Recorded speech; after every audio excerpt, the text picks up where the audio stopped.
With that, as you can also notice, we are setting the stage because, well, up next, it's time for another inaugural powerhouse. And this is where we're about to set a vision into the future through the lens of industry visionaries. We're about to get started with the experiential retail panel discussion, which will once again be spearheaded by none other than Mr. Anuj Puri, the chairman of Anrock Retail. And he will be joined by some amazing speakers as well. So let me firstly go ahead and invite Mr. Anuj Puri on stage. Let's have you back again, sir. Always a delight to hear you, sir. Thank you again for joining us. With that, let me also go ahead and invite our speakers on the stage. And let's firstly invite Karthik Balagopalan, Managing Director, Puma India. Ritesh Mishra, Managing Director, Marks & Spencer. Riaz Amlani, Founder, Impresario Entertainment Hospitality. Venu Nair, Advisor and ex-CEO and Managing Director, Shoppers Stop. Rajgopal Nayak, CTO, Metro Brands.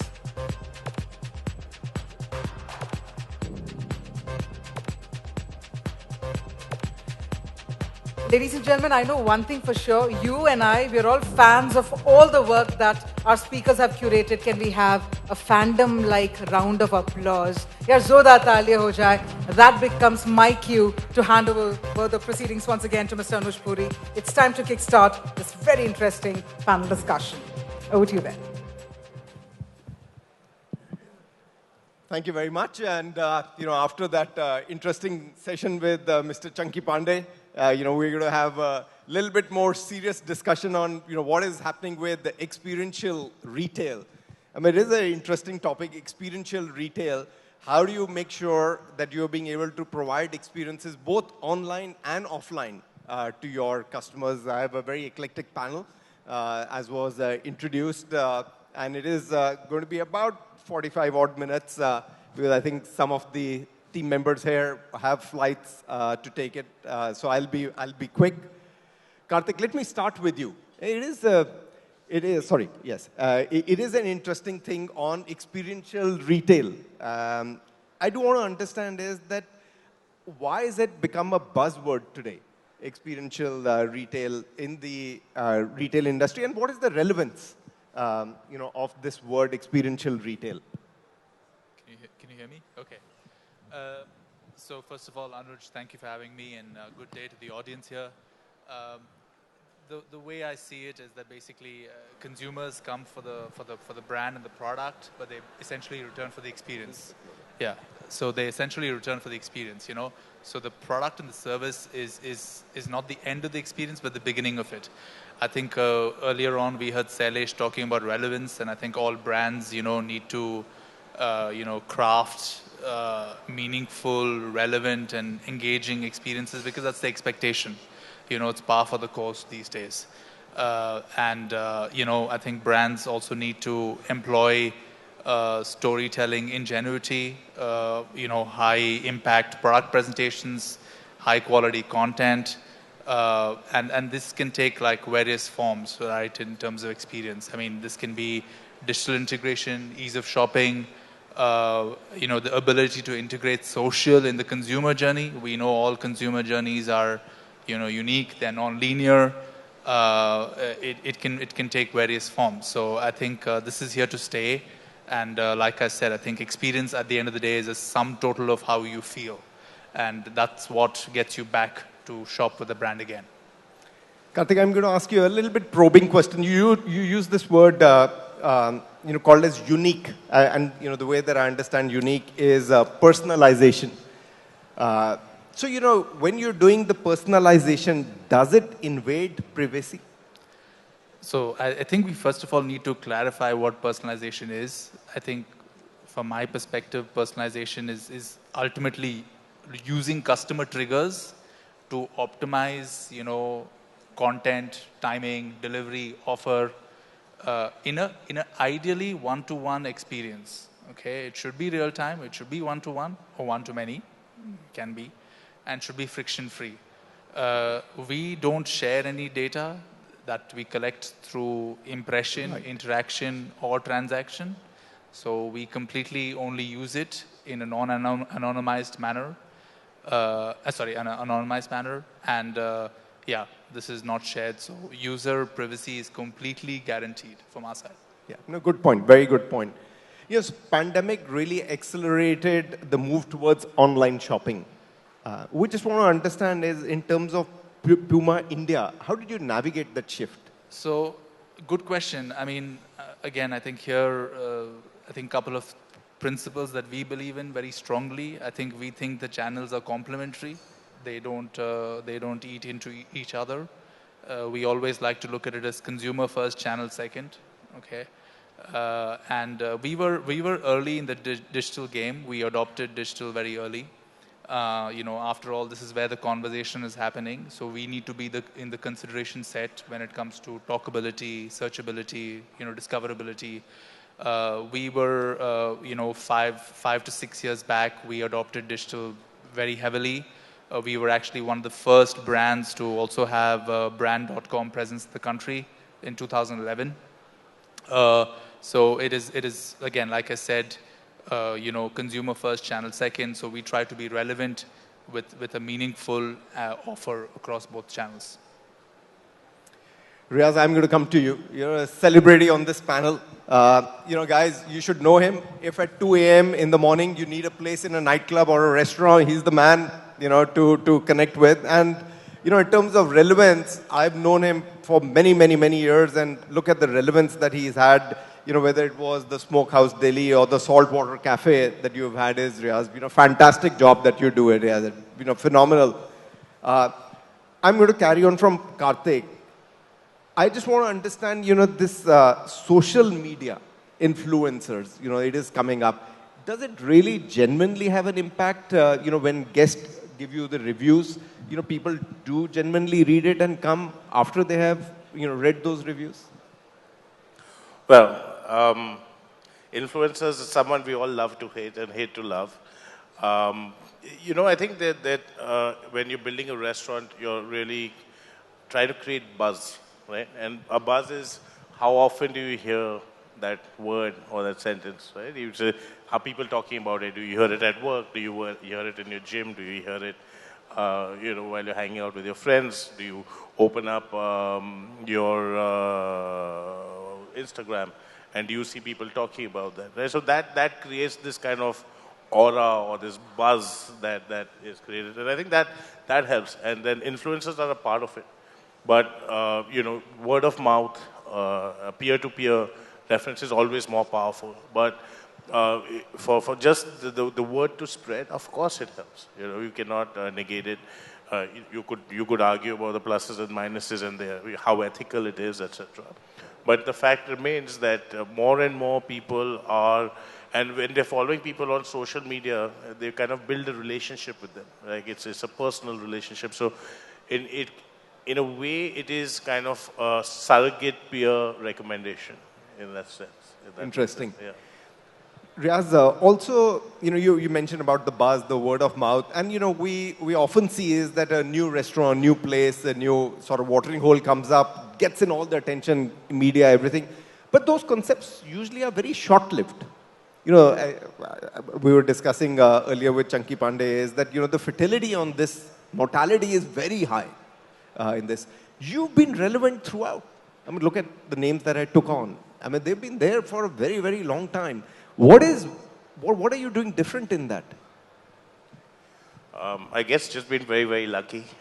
It is extremely competitive. I think that, if you think of, there's no other service or industry I can think of where there's so much competition. If you want to fly, you've got, maybe 4 or 5 airlines now. You want to make a call, you've got 4 or 5 service providers. You want to buy fashion, you maybe have them in hundreds. But in restaurants, nothing like thousands, right? You have something catering to every mood. So it is extremely competitive. I think one area is that you have to keep evolving slowly, because fashion evolves, right? In the last 20 years, we've seen so many evolutions that what has happened in the West in, let's say, 70 years has been compressed to 20 years in India. So in many senses, we are leapfrogging and we are skipping and we are completely, even the pole vaulting sometimes into the new generation. So yes, you have to keep your ear to the ground. you have to, you know, sniff where it's going. You have to offer more of the same, but you also have to be willing to take your most popular dishes off the menu to make way for the new. And letting go one But wine that is an before you amazing catch thing. the other wine is scary, but it is also necessary. Wow, I didn't realize that, Riaz. That your most popular dish, Yeah. at some stage you'll take off the menu, is it? Yeah, otherwise you just become uh, your father's restaurant or your mother's restaurant. Just on that point, you know, is restaurant ownership a rich parents, spoiled kids agenda? I think it is a glamorous business, It is for want of a glamorous, no better doubt. word. I think, Chunky and Pandey only knew you sitting in Chunky, the audience, so it is glamorous. we do get a lot of disproportionate amount of attention from the media, I have to say. And I think from a social circle, I think a lot of people,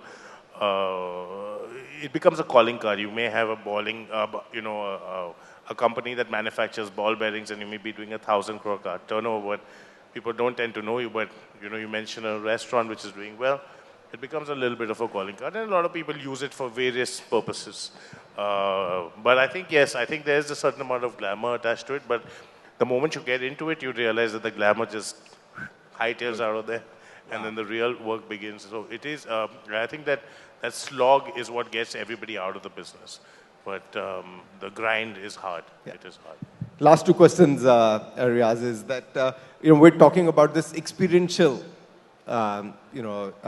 shopping experience or retail or F&B. On online for food, how do you bring an experiential there? Online for food. I mean, what is experiential in that? Well, there are various ways in which you can imbibe experience. So, look, I think that it's important to draw a distinction between dining out and ordering food in. Right? When you're dining out, you're all about the experience. Yes. You're 100% about the experience. You're not going to a restaurant because you're hungry. You're going there to celebrate a special occasion or to catch up with your friends or drown your sorrows, whatever. When you're ordering food home, you're also alleviating boredom, right? You're really competing with the kitchen or your house chef or whoever's responsible to keep your kitchen fire burning. So that you just order the dal along with your sabzi that is already made at home. It suddenly lifts up the mood.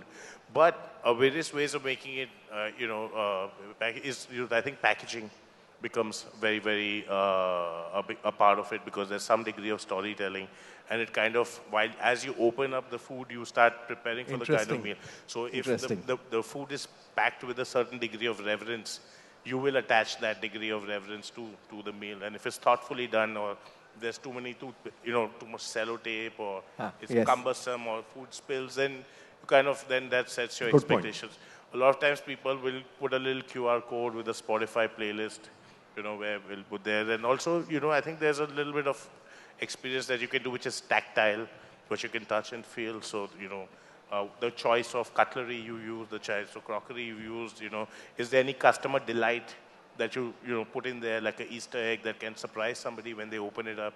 They get a little bit more than they ask for. Nice. So, there are various ways in which you can deliver an experience at home, but nothing beats coming to the restaurant.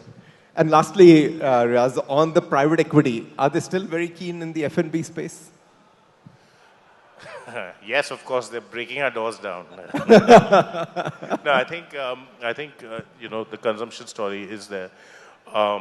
We are premiumizing as a product. It was earlier, QSR was dominating the discourse when it came to food services. But I think now that we've had a very solid base, I think people are premiumizing. They're looking to get better experiences. So I definitely believe the next 10 years in the food services space belongs to casual dining. I think that you're really going to see a lot more companies emerging in the casual dining space, because India wants to go out. They want increasingly more and more share of wallet is going towards food. Malls are, like you said earlier, is also making way for food. And I think that people are enjoying it, the eating out. I remember in 2013 when we did our first NRI food services report, India was going out 4 times. In 2019, when we did our food service report, India was going out 18 times. What are you saying? Yeah, so wow. it's completely leapfrogged, and I think that the growth, of course, is happening in tier 1 cities, but also now in tier 2 and tier 3 is catching up. The lifestyle is catching up. Right? People in tier 2, tier 3 want the same lifestyle that they've experienced in the bigger cities. Reverse migration has happened. So it's spreading now. So it's not just concentrated, which is bringing the averages up. So I think that if you look at Singapore, which is at about 72 times a month. 72 times. 72 times We a are month. at 18. Yeah, it's crazy. Right? So hardly any meals originate at home. We've got a lot of headroom. And no wonder the malls are wanting to charge you the most because they think there's a huge amount of headroom that you have in terms of ability to pay rentals. Venu, I'm going to come to you. Thank you for joining us on this panel. One of the most learned retailers, one of the most mature retailers. He's seen, how this retail industry has evolved over the last, few decades. My first question to you, Venu, is that experiential retail, when we talk about, how do you bring it to large format stores?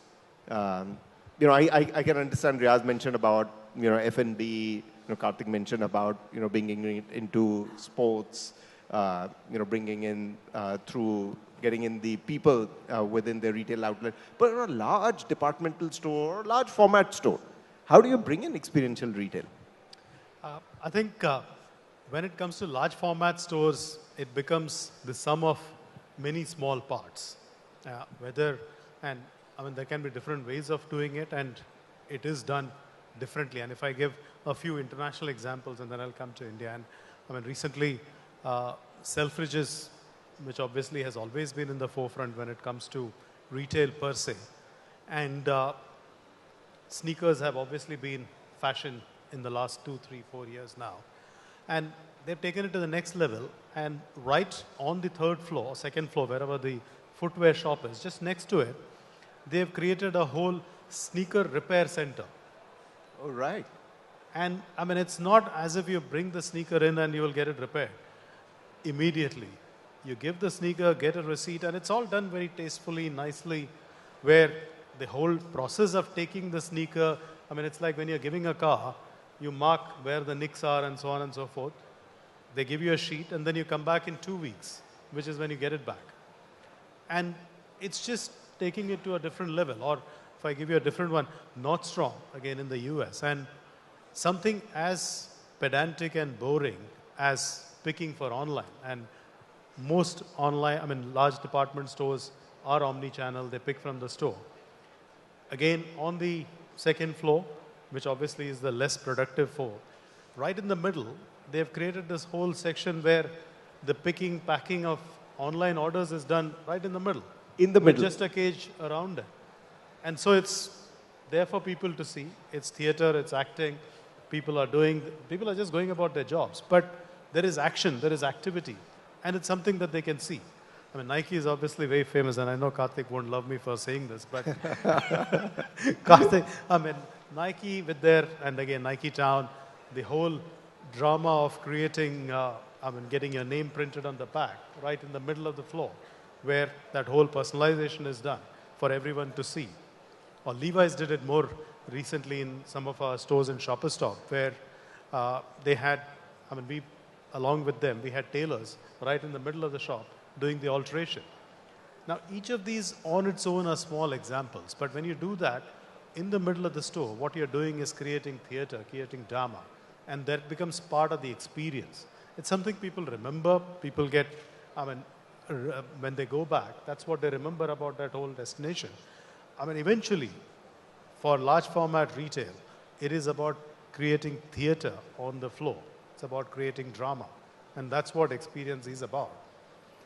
And we know the examples that you narrated, I can tell you it'll be etched in our minds. So it is true, is what you're saying is that, if it is experiential, it will get etched in your mind. Like Selfridge is, next time you would look at, where is that counter? Or in the middle of the departmental store, the online guy is coming to pick up, his stuff from there. It's like completely contrary to the thinking that one would have had. My second question is, what role does an employee or a culture in an organization play in bringing in experiential And after you've spoken, I, Karthik, do want you to, come in as well, because I've seen, you're sort of associating a lot with tech savvy, fitness, sports, people. So I just want to understand, Venu, is what is that culture and employee, do they have a role or not really? Massive, massive role. The employee is the brand ambassador for the brand. That's the one person whose image you carry back with you as a customer. And the image of the department store, of the brand, of the retailer is made up broken based on what that experience is about. And that experience can only happen if you train that employee to deliver that level of service, what your brand wants to stand for. We talked of Apple, and Shailesh talked at length about Apple, and that employee at Apple is a big part of what they do. And I think, again, all of us remember when Apple started its store, they created that whole gallery right in the middle, and they started with that. They said, let that be the starting point, because that's where the first interaction happens. And that the employee on the forefront, who is your brand ambassador, can deliver for your brand only if you're training them exactly the way you want your brand to be represented. And it can be as simple as a smile. It's a make or break. When that first welcome smile just relaxes you when you enter. Karthik, just on that one point is, we've seen in many of your, marketing and, strong association that you're connecting with tech-savvy youth and, sports, fitness people. Is it to do with experiential retail that you're wanting to bring this in, or is there something else behind this? Sure. I think before that, also on Venu's point, I completely agree.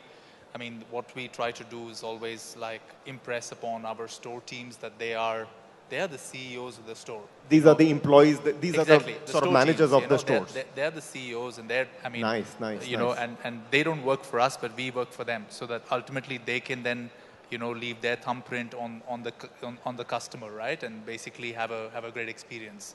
And further to that point, I would also like to highlight that we have a lot of employees who have success stories, who have done really well and actually progressed through the ranks and joined corporate. And nice. It's very encouraging. I think the sense of accountability, empowerment, ownership that they feel is amazing, right? Coming to your point, yeah, absolutely. We are always trying to solve for customer problems. Technology is an enabler. It should ultimately be cheaper, faster, better. This is what we try to do. We have multiple use cases that we try to, leverage technology, whether it's connecting the offline shopper to online or connecting the online shopper to offline. We've tasted a lot of success in this, especially in the recent past. When you're coming back to you, how do you see the trends over the next 5-7 years in experiential retail? It's tough to say that because, if you were asked really pre-COVID, we wouldn't have known that, the offline would have had to truly incorporate experiential retail to the extent that it has done today. So my question is, we're 2023, going, say, till 2027 or 2030, what do you think is going to really happen to offline retail, experiential offline retail? I think the expectation of the customer is constantly going up, and it got fast forwarded during COVID because of the fact that the whole digital adoption got fast-tracked. And that's what we're seeing more and more of. And there is a lot more technology that is getting used. But at the same time, I think the way technology is thought about today in retail is not, in my view, the way it will eventually pan out. I think technology will get used a lot more at the back end to make it more frictionless for the customer. And that's where a lot of change will happen. Attention span of customers have gone down. Today, nobody's got the patience to watch a video for 2 minutes. Everyone wants to see whatever you have to say it in 15 seconds. If it's 25 seconds, you're probably lost it. And the same thing will happen, whether it is the cash till. People don't want to wait. It's interesting that you'll spend 3 hours in the store shopping around, but if you take 3 minutes at the cash till, that's the worst experience possible. And so how do you make that 3 minutes of waiting more engaging for the customer. What can you do to either reduce that 3 to being nothing, or if it is 3, how do you keep she or him engaged? And I think that's where technology will have a role to play. At the same time, of course, also making it, again, being able to offer a lot more options through the screen or through the app, and making it seamless where it is truly omni-channel, where you are able to start the journey online on your app, finish the shopping in the store, but maybe leave one item to go back and think about it and still be able to complete the journey at the store. And at the same time, still be able to deliver in 10 minutes or 15 minutes or 1 hour. So I think all of these areas, it'll be the back end which will need a lot more adoption of technology to make that whole experience much more faster, seamless, and immediate. And Vinu, there will be many products which may not be able to bring in that experiential or technology on board. For example, like a white shirt, that I buy, I don't necessarily need to go, to a shop to buy a white shirt. I know exactly what my size is. I know the brand. I don't really need that. Do you think that within the retail real estate space, there will be a lot of products that'll evaporate, and the way the malls today comprise of brands over the next 5-7 years, you will see a change in either the products that those brands store or the brands itself? I think brands will end up having more of contemporary fashion product, and a lot of the core will move away from the shelf. You might have a small representation. Every time you go to a shop, or for that matter, when you go onto a mobile app, you're looking at what's new. And that's really what you talk about. There are very few retailers or brands who will display a white shirt on their app or on the shop. So, yes, that's a basic that's required, but that's not what you will have at the front of your shop or in the shop itself. And for that matter, on your app. So, it'll always be fashion. It'll always be what's new, what's different, what's the next big thing that's coming. A bit like what Riaz talked about. You have to keep moving on. And even that white shirt, you will need to keep doing something different to that white shirt for you to buy it. And if you get a new technology, let's say it'll create its own fragrance with a different fragrance every 3 hours. That becomes something new. It is a white shirt, but it's giving a different fragrance. That's what people will come for. Ritesh, I'm going to come to you as MD of Marks and Spencer's. 2 or 3 things, what we've discussed, and I just want to have your thoughts on this. We're finding that the purchasing power in tier 2, tier 3 cities is improving. But is the customer there also becoming equally discerning as tier 1, or you think they have a little bit of catch up yet to be done? So I think I think Riaz touched upon how tier 2 is evolving in many ways as well. I think as a brand, we don't really look at whether the customer is in tier 1 or tier 2, whether the customer is in this particular segment or not. I think our approach has always been we want to be where the customer is, whether it is retail stores or retail online. I think that's the approach that we did. Coming back to your question on whether the customers have become more discerning, I think, or is there a catch-up that's happening? Yes. I think people across tier 1 and tier 2 cities, irrespective of the demographics or the age, etc., are influenced immensely on social media.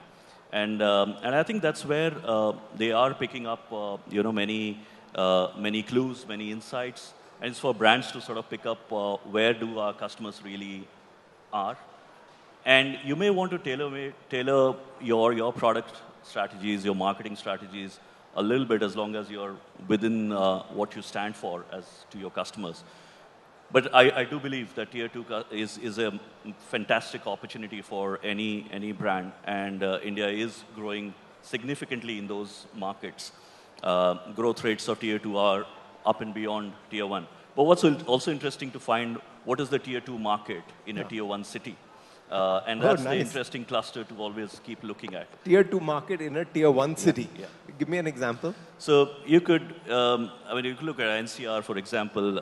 Obviously, your Saket and Vasant Kunj could be the purest Tier 1. Whereas, something on the outskirts, say you go towards Noida, it doesn't decrease the affluence, doesn't decrease the disposable incomes. You could have a nuance in terms of what that customer will buy. But it's all about capturing that nuance within that cluster.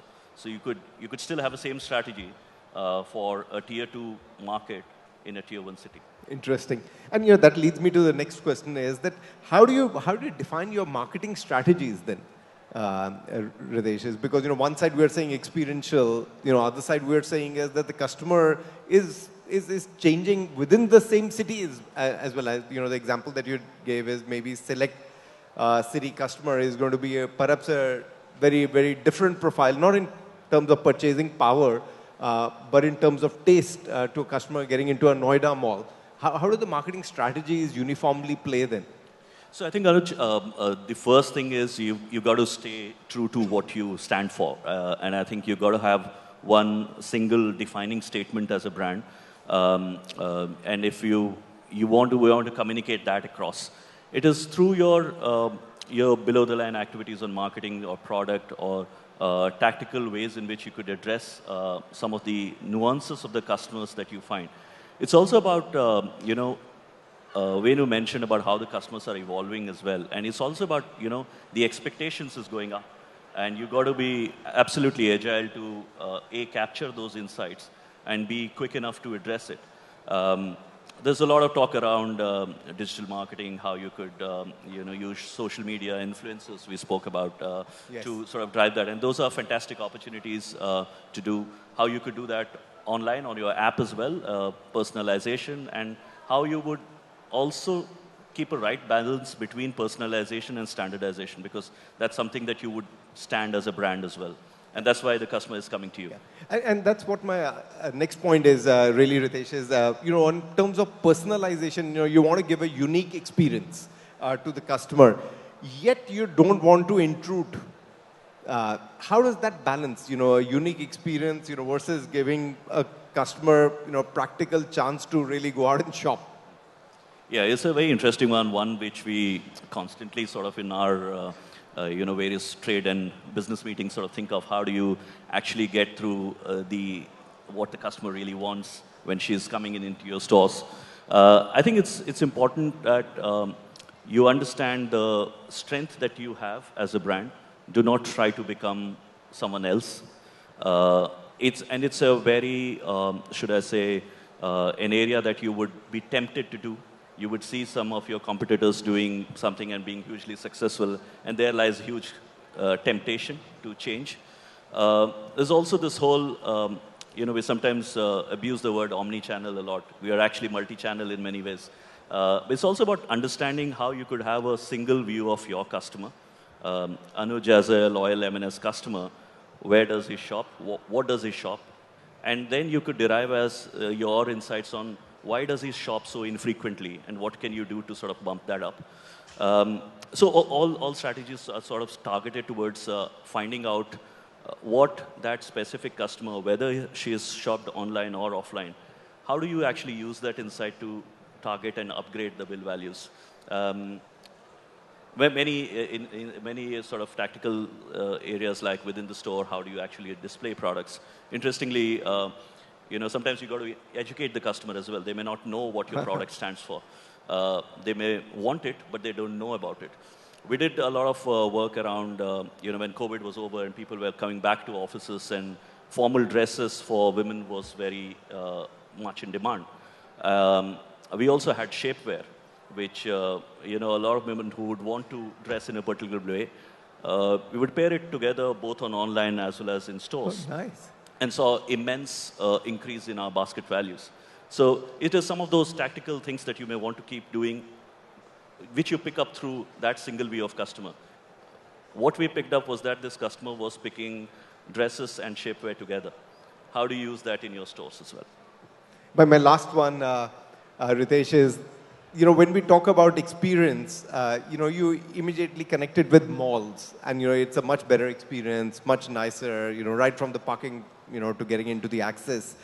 And on the other hand, you've got high streets where, experience, unfortunately, is not as great as what you get in a mall. Yet, if in terms of the rentals you look at it, in terms of the velocity of sale, the high streets are doing fantastically well. So is there not a dichotomy? On one side, we're talking about experience and, how do we woo the customer, and yet on the other side, the experience is very limited, yet the velocity of sales is so high? No, I think I wish malls could open in prime high street locations. And of course, today we'll catch up with a lot of mall developers and hopefully get the commercials right. But I think the key part within that is, whether it's a high street or a mall, of course, the experience absolutely matters. You may be able to give the right environment for the customers to park, shop, watch a movie, go into those restaurants, etc. Just a whole weekend getaway, basically. But I think both of them coexist. And as a brand, you got to be, absolutely clued on as well as opportunistic in terms of where will your customer actually go ahead and shop. I think the debate around high street and malls is debated along. That's right, yes. The new debate is online, offline. And there will be another debate that we'll have very soon. But to your question, Anuj, I think it's a very important one. It is about getting experiential retail in high streets as well. There are many brands, many retailers who are able to get that. Of course, you don't get the entire environment that a mall can provide.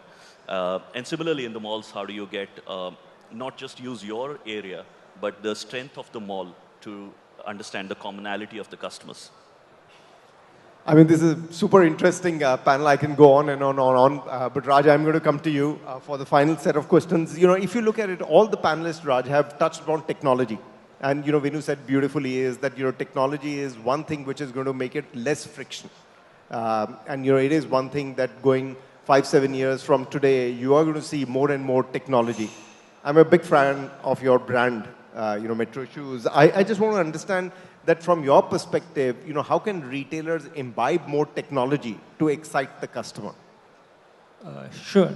I mean, one trend that will continue, has continued and will continue is the adoption of technology within all facets of retail, be it the back end, how can we improve our supply chain, how can we ensure fewer cut sizes, how can we be more agile in identifying, let's say, new product introductions that are not, are not up to the customer's expectations, if I may say so, and, churn the portfolio.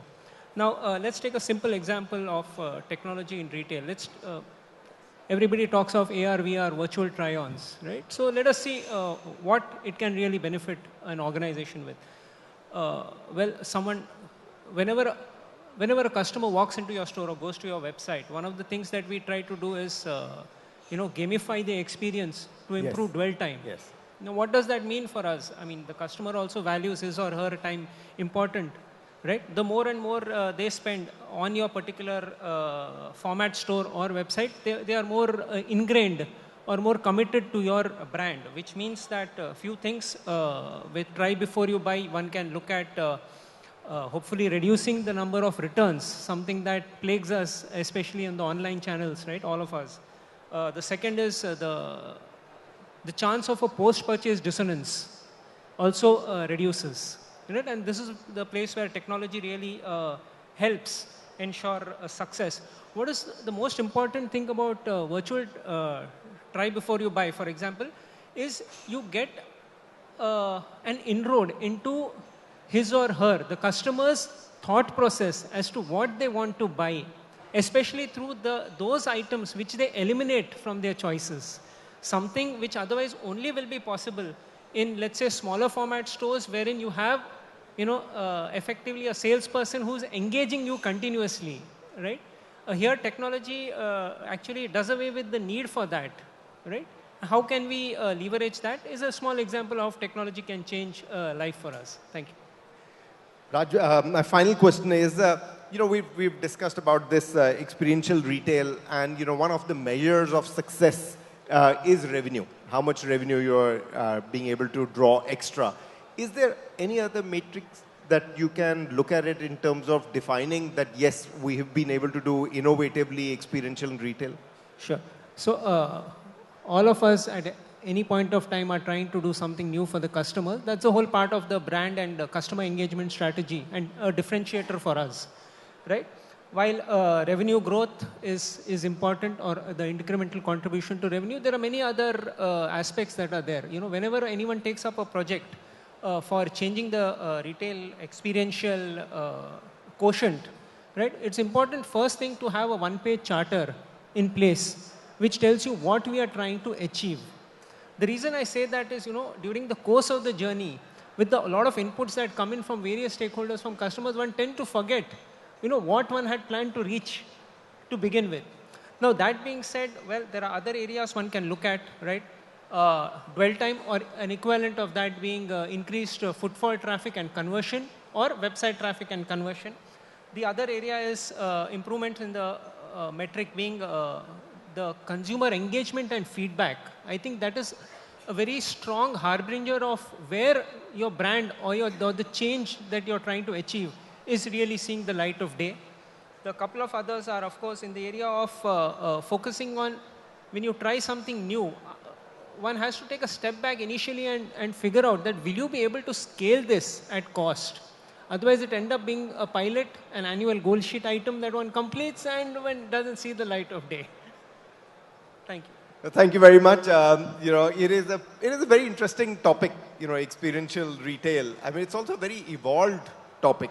You know, we're getting on. I remember, you know, 10, 15 years ago when we would be doing panels like these, you know, you would be only talking about, you know, how much more, you know, you can get in from a mall, or the mall owner asking, you know, how much more, you know, I can charge you, or what's the product mix in a mall. I mean, today, look at the, you know, conversation. It is about talking how do we engage with the customer that much more. At that time, there was no relevance of the customer only. The thought was that the customer anyway is going to come to you, and it doesn't really matter what you do. Is today it is that the customer is becoming very discerning, you know, is becoming very choosy. And how do you make sure that you're being able to attract the customer and you remain gainfully employed? So thank you very much, you know, Venu, Raj, Karthik, Ritesh, my friend, you know, like a dude in that is Riaz. Thank you very much. A big round of applause to the panelists. Thank you.